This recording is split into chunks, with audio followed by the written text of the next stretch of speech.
Guys सोचिए एक ऐसी एबिलिटी जो आपको डायमेंशंस के बीच मूव करने और लगभग अनटचेबल बनने का मौका देती है। ये है कामुई का पावर, ओबितो उचिहा की लेजेंडरी शारिंगान एबिलिटी। इसे यूज करके ओबितो ने अपने दुश्मनों को हर बार चकमा दिया है। आज हम बात करेंगे ओबितो की कामुई की हर एक खासियत और उसके कमाल के यूजेस के बारे में। आखिर कैसे ये पावर इतनी यूनिक और अनस्टॉपेबल है। लेकिन उससे पहले अगर आप इस चैनल पर नए हैं तो तुरंत सब्सक्राइब कर लीजिए ऐसे ही और अमेजिंग वीडियोस के लिए। तो चलिए दोस्तों, बिना वक्त गवाए समझते हैं कामुई की असली ताकत को और जानते हैं ओबितो के हर एक अटैक और स्ट्रेटजी के पीछे का राज। सबसे पहले कामुई है क्या? कामुई एक स्पेस टाइम निंजुत्सु है जो सिर्फ ओबितो के मांगेक्यू शारिंगान में एक्टिवेट होता है। ये पावर उसको दो प्राइमरी एबिलिटीज देता है। पहला इंटेंजिबिलिटी यानी अटैक्स को डॉज करना और दूसरा डायमेंशन में टेलीपोर्ट करना। इसका मतलब ये है कि ओबितो के पास एक ऐसा एडवांटेज है जो उसे बैटलफील्ड पर वर्चुअली इनविंसिबल बना देता है। कामुई का सबसे पहला और यूनिक एस्पेक्ट है इंटेंजिबिलिटी।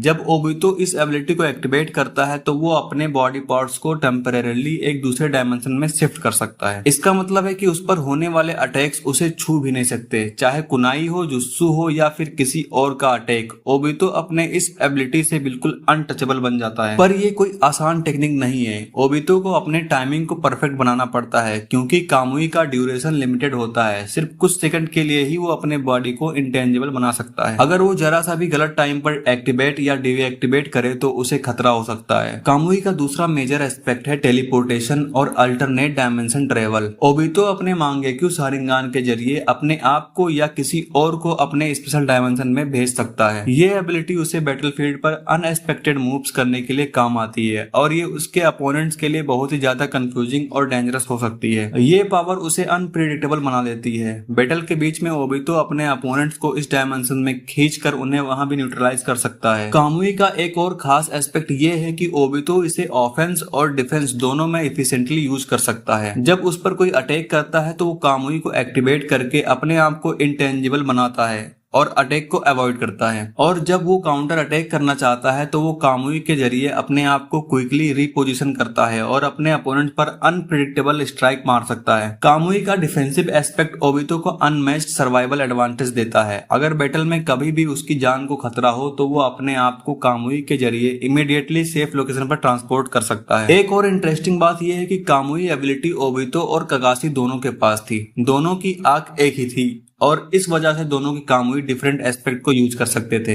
एक पॉइंट पर जब ओबितो और कगासी का बैटल हुआ तो दोनों ने अपने कामुई पावर्स का फुल पोटेंशियल दिखाया। उनका ये बैटल फैंस के लिए एक आइकनिक मोमेंट बन गया क्योंकि ये दिखाता है कि दोनों किस तरह अपने टेक्निक्स को एक दूसरे के अगेंस्ट स्मार्टली यूज कर रहे हैं। तो दोस्तों, ये था ओबितो के कामुई एबिलिटी का फुल ब्रेकडाउन। कमेंट में बताइए आपका फेवरेट ओबितो मोमेंट कौन सा है और चैनल को सब्सक्राइब करके ही जाना।